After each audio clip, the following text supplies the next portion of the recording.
喂，明姐，好多人都話我哋煲冬瓜一般般喎。邊個同你講㗎？嗱，今日等阿姨我教你做一個正到爆嘅煲冬瓜啦。今日我哋用到嘅食材咧，除咗呢個煲冬瓜之外，仲有排骨同埋呢堆廣東人最中意嘅。喺邊度買㗎？唔知啊，你買嘅得㗎啦，喺嗰啲咩嗰度你買到㗎啦。有啲咩嘢㗎？呢個係茯苓，然之後呢個赤小豆、薏米同埋呢個扁豆，仲有加啲陳皮落去。啲茯苓同埋啲赤小豆咧，就用少少水浸佢半個鐘，咁啊等佢吹一出味嘅。準備定一煲凍水，跟住放少少薑葱，放埋啲排骨落去飛水，凍水落鑊煮滾佢。唔知你哋飛水嘅時候會唔會放鹽呢？我就唔放嘅，咁就放少少料酒。跟住喺睇水嘅時候，我哋就開始搞掂個冬瓜佢。首先去頭，我哋煲冬瓜湯係唔需要去皮噶。原因係乜嘢呢？就係呢個老祖宗流傳落嚟嘅，我都唔知點解，或者大家知道點解嘅可以話俾我知。我都唔知點解。反正就唔去皮嘅。嗱，因為我哋呢個冬瓜咧，有呢個叫做碧玉小冬瓜，佢有少少呢個囊嘅，咁我哋就將個囊去咗去。即係都係要去囊嘅。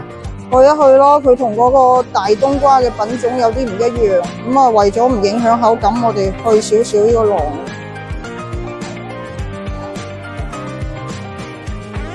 咁啊，跟住將佢切成塊就得啦。大塊嘅。係大塊。咁一開三啦。得啦喎，明姐。等陣啦，要等佢啲血污去咗先得噶嘛，滾多2分鐘。浮沫咧，其實可以唔撇噶啦，因為一陣間要沖水嘅。如果你唔沖水嘅，咁你咪撇走呢啲血污佢咯。哦。但係我覺得沖水會乾淨一啲。哦，好。加油！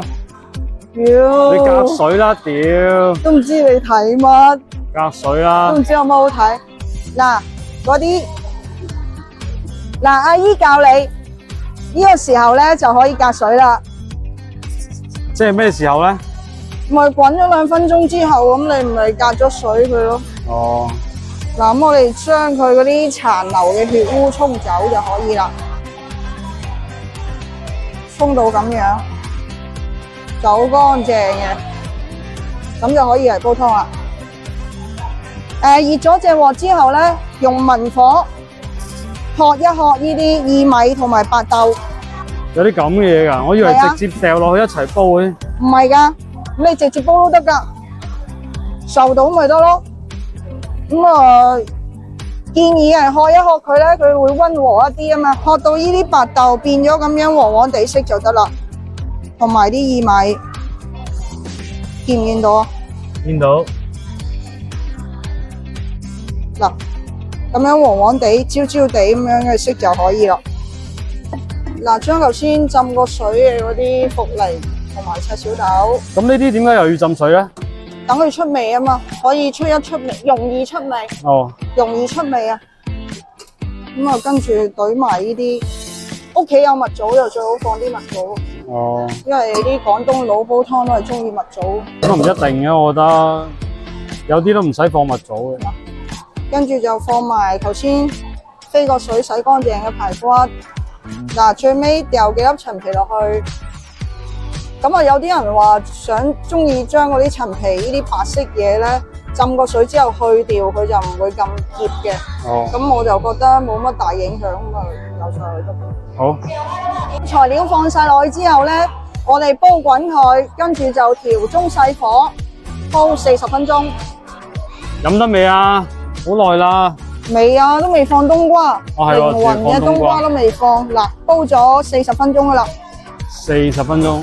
係啊，嗱，嗰啲骨都可以食得翻嘅。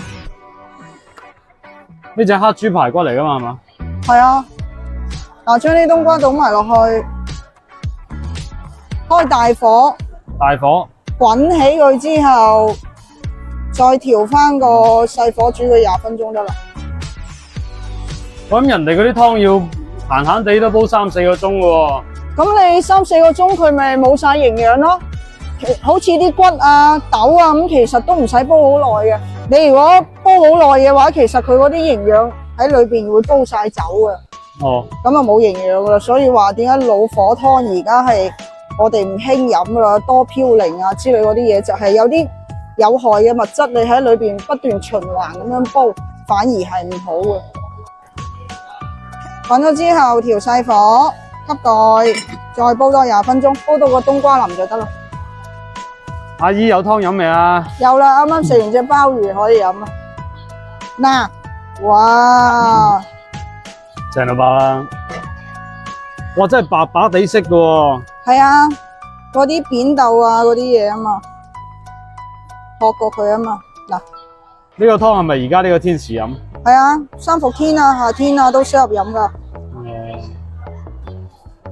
啲排骨都可以食嘅，飲啲豉油就可以噶啦，好香嘅呢隻黑豬排骨。好，開飯未啊？聞到好香，好餓啊！可以啦。我想問下你哋係飲湯先定係食飯先嘅？呢個打交喎，呢個問題。係啊，喺評論區打下交啦，咁就。好啊。通常切到呢啲咁嘅大細嘅冬瓜咧，嗱你就20分鐘就可以啦。咁如果你想再腍啲啊、爛啲嘅咁樣咧，就再煲耐啲咯。同埋佢其實唔去皮咧，係佢個肉唔會咁容易爛啊。仲有個皮係有嗰個咩功效，你自己查啦吓。最尾我哋放少少鹽去調味。咁啊，學似阿大廚話齋，睇住嚟放啦吓。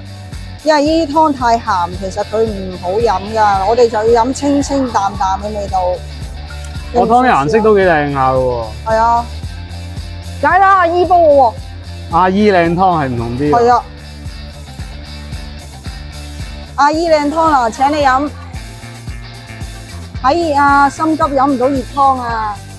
吹凍咗先嘅。真係飲咗之後冇咁鹹濕喎。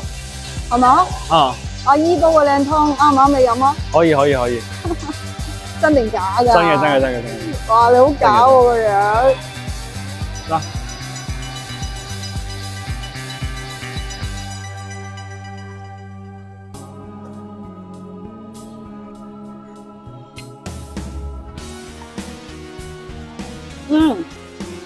邊個話你煲冬瓜唔得嘅咧？記得飲呢個湯啦，正到爆啊！記得點讚同埋留言啊！如果唔係，下次阿姨就劈炮唔撈噶啦。拜拜。